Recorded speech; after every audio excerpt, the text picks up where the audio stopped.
everyone, it's Jen and Frank. And our friend Suzane Northrop. Say hi to Suzane, everybody.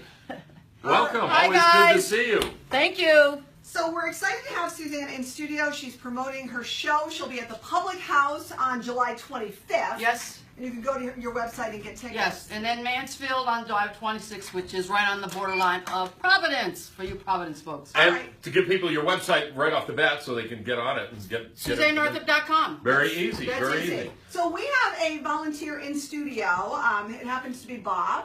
You know him, you love him. You've heard us talk about our boss on the air before. And Bob is actually going to get a little reading right now from Suzane. He volunteered to do this. Okay, so the question is this. You know when you're in a room with people, you can't control, Who comes in? Do you want me to leave? DPs, no. Okay. But I'm to my right, and since you're to my right and Bob is to my right, we could have an overflow. Okay. Do you want me? I'm going to move to your left. No, then. I don't want you to move to my left. I want you to stay right there. Okay. Okay. We don't know who's going to come. Right. No, but there is somebody who is here, and I'm again between the two of you. That's kind of where I am. So literally, this person is either literally this relationship, or what I would say energetically of this relationship. There's a male vibration like a brother here. So is that your brother, Bob? Well, Frank and I do have a common friend. Right. Okay. So Who he's referred to as his brother, and yes. now I understand why he's between the two of you. Okay. But literally, this is a brother. I mean, this is energetically a brother. Has he not been gone super long? No. Yeah. Because unless he's a wise guy, which I think he is, he says, I've just arrived, so I'm going to take that to be sort of like quite literal from what I'm gathering here. Now, first of all, I have to tell you something. He is larger in life, guy. I mean, like, larger in life. I have no doubt you must have gone out and had fun with this person. I mean, I'm sure that there were nights that you were peeing in your pants because he is so funny. You understand this? Yeah. And the thing is that he has a great love for the both of you, in a very different way. So I don't know if one had a longer history or growing up history or what I call that, but that's really kind of the way that it works for me. He had a longer relationship with Bob. Yes. Yeah. Now I will tell you this because you know this, and I want to say this probably has deeply really bothered you, Bob. Is that the end of his life was not a lot of fun. I mean, this was a very, very deeply proud man that really, I have to say, really, for the record, he's out of his body. He's much happier. Yeah. And I know that that's happier for him and probably not for you. But you need to know that he's himself again. And he really wants you to know that because it's really, really important. Now, he's saying this to me, so I have to sort of see what he means when he says this to me. Do you know why he would say his girls? Does he have daughters or something like that? Or would he have sisters or something that would be, unless he had a lot of girls, I don't know. But it's an endearing term. So there must be something in his life that he felt like he had that with some female people that he's connected to. Yeah. Well, I'm trying to think. I mean, he has a sister. Okay. But he has two sons. So. He has two sons. Okay. Hold on a minute. So, would the mother of the sons still be here? Mother of the sons is still around. Okay. Was he not with them? That's correct. Okay. He shows me the split. I take that to be quite literal. Yeah. Now I want to ask you this, please. Is any of the sons married? No. None. Neither one of them are married, right? No. Okay. And so then let me ask you this. His sister, does she happen to have daughters?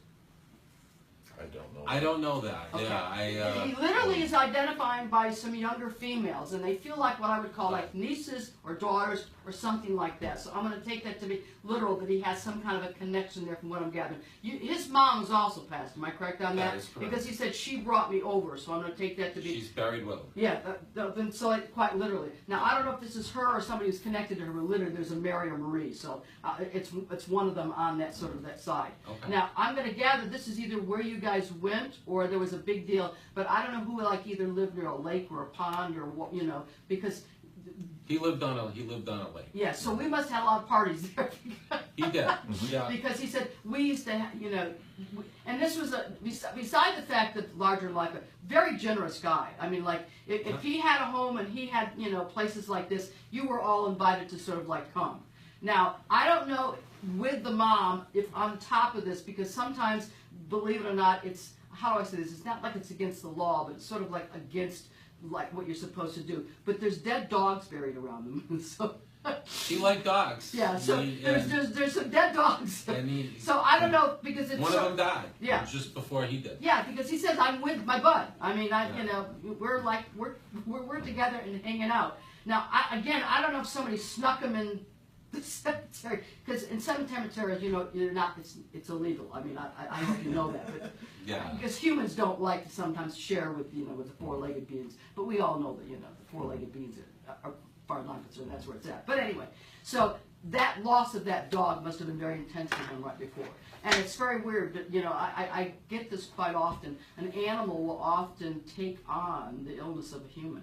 A lot of people don't know that. And because they are there, because they're so in sync, they'll take on a lot of it, and sometimes they'll go right before or right afterwards because they're in sync with that person that they love and the illness. And it looks like when he got the illness, it started in one place and it really looked to me like it moved. So I feel like by the time he was gone, a lot of him was not in great shape. And I don't know if it was because of the illness or because he was very weak. I feel like standing was very hard for him.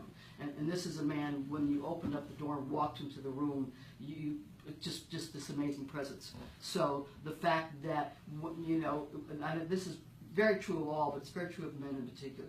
When they lose that dignity, it's like that's my the door. Yeah. Now he's telling me double honor, and that usually means a passed down name. So either his name, first or middle, is passed down to one of his sons, unless it's his dad. It could be a middle name. I don't know his son's middle names, Okay. but it very well could be. Okay, so if he's saying Robert, is he talking about you? He's not talking about himself, is he? Probably me. Yeah. Okay, all right. Yeah. Would there have been another Robert he might mention?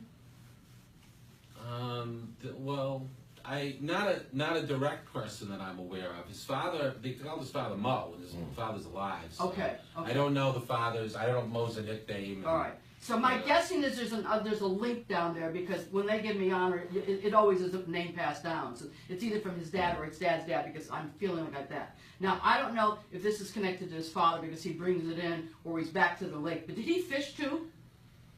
Because people fished around him. He's showing me fishing poles. Frank fishes. Oh, you fish? Yeah. Oh, well, how about that? So I guess he's hanging out with you in the poles there, Frank.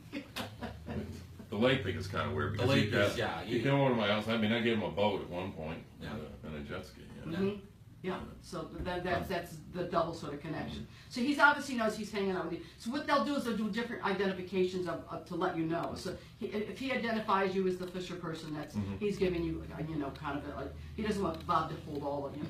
He's giving you his sort of acknowledgement to you as well. And it's interesting because literally he shows me you must have what I call a tackle box, because he literally shows me holding the tackle box. So, and do you make your lures and stuff like that too? Some of them. Yeah, because he says he knew that about you. So but somebody else in your family does that, because he said that was passed down also to you. Right. So yeah, that my was, son makes them. yeah, I was gonna say so do you go fishing with him then? No, not really. Okay. He never went fishing. He wasn't a fisher guy that I'm aware of. Yeah, No. yeah. Unless he Okay. did with his sons. That Yeah, would be which could surprising. be. No, I don't Yeah. mean him. I mean, do you do it with your son? Oh, yeah. That's what I'm talking Oh, about. okay. He says he knows you did it with your son, and that was a big deal to him. Yeah. Yes. So I don't know if this is an energetic thing again, but there did look like there was either an upset or disconnect or something with one of the sons. That I can tell you, and that was a big issue for him. So who's Jim or James connected to him, please? Jim or James? Yeah, it could be either Jimmy, John, or James, because I hear those names parallel alike. I don't have anything. I don't know. So you'll double check. I will. He really I will. wants you to double check, because Okay. he's pretty pushy and insistent. So I have to, because he's into validational stuff, because he knows Frank's into validation stuff. So he wants to be kind of really, really clear about that one. But I think his sons are very different, and I think he was connected to the both of them in a different way. But there was something with the one, and I don't know if it was an emotional thing or toward the end, I feel like maybe one couldn't handle because illness or something. Sometimes that happens. So there was definitely some of that. He's cool, and I assume you have a relationship with him. Let them know that he's very cool with the both of them. And if there are any unresolved whatever it is, let it go, because he said it's not a big deal. It doesn't mean garbage. I mean that's kind of where he is. Yeah. Now the dead dog that he is with, there must be another dog living, because he said there's another one still here. There is, yeah. He had a big dog, and they had to get rid of him. Okay. You know, So, they gave him to a farm. got it, okay. Because he said I had left one here, and he was very, very concerned about this. I mean, this was a big deal to him. Oh, yeah. That, you know, that this dog would be in good hands. Yeah. So I think he's pleased with that, because this was not a city dog or whatever you No. So he was used to being out or being out running around free. So I think he's kind of keeping an eye on him. Yeah. Now, so his dad is still here, but his mom has passed. Correct. So it feels to me like, is his father still in the same place, do you know? His father is in Florida. Okay, so he's living where he was living when he was here, am I Yes. correct on that? Yeah. Okay, so there must be somebody down there near his dad or something, because he says to me, there is somebody, I think his brother okay, so, is down there too. okay, so that would be the other brother that he'd be talking about Right. then, and that would be a very big deal. And he says you know him also, Bob. Yes. Okay, so you'll give him a Yes. connection from him, all right? Because again, this was the bigger life guy in the family, and much of the family centered around him. Right. And when you lose that person in the family, it usually is a huge loss. So you know, so I just you want to pass it on to him, and just tell him that Dad gets cranky, but it's okay. Gets cranky, but you know, put up with him. Okay. Put up with him. We have 2 minutes. Yeah, we have about 2 minutes. So I'm going to ask one other quick thing, and I don't know who he's talking about here. It's either a person or quite literally with Jen here. I smell roses.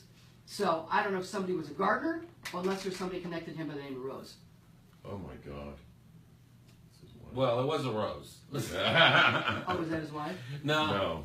No. Okay. So But there was a rose. Okay. Yeah. And then it was somebody we all know. Yeah. Okay, I'm gathering that must have been a connection to this person. Yeah, worked with Frank. Yeah. And I knew her. And, Okay, yeah. okay, Yeah. okay. He has a big smile on his face, so I'll He would about Rose. okay. I'll leave it at that. That's a good way to leave it. Yes, it is. All right, Suzane Northrop, July 25th at the Public House. If you want to see more of what Suzane And does, July 26th. and July 26th in Mansfield, just go to SuzanneNorthrop.com, of course, and you can see more and connect to some of your loved ones that have passed over. Also, we want to thank the AC Marriott in Worcester. We appreciate it. Thank you. They were nice for putting me up. Great new hotel. Yeah, I recommend it highly. There we go. All right.